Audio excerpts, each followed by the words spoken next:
As if R as though এই দুটোর ব্যবহার, এই দুটোরই বাংলা হচ্ছে কি? যেন। তো মনে রাখবে as if R as though দুটোই আনরিয়ালে বসে। তো অ্যাজ ইফ আর হচ্ছে অ্যাজ দো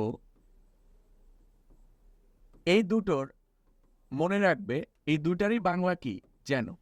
এদের আগেরটা যদি প্রেজেন্ট ইনডেফিনিট হয়, যেমন হি স্পিক্স, মনে রাখবে এগুলো আমরা কি বলি? সে এমনভাবে হাঁটে যেন মডেলার ছিল, সে এমনভাবে কথা বলে যেন মন্ত্রী ছিল। তো এই যে কথাগুলো, সে এমনভাবে কথা বলে যেন পাগল ছিল।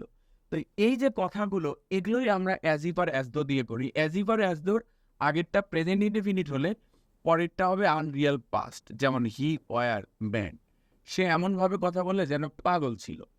আর আগেরটা যদি পাস্ট ইনডিফিনিট হয় তাহলে পরেরটা হবে Unreal past perfect, had been made.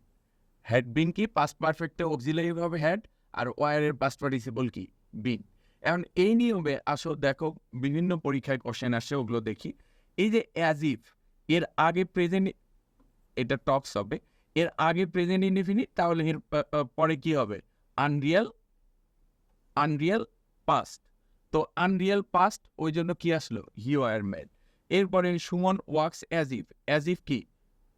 As ইফের আগে প্রেজেন্ট ইনডেফিনিট, পরেরটা আনরিয়েল পাস্ট, কি হবে? ওয়ার। ঠিক একই রকম as if present indefinite, unreal কি হবে? পাস্ট।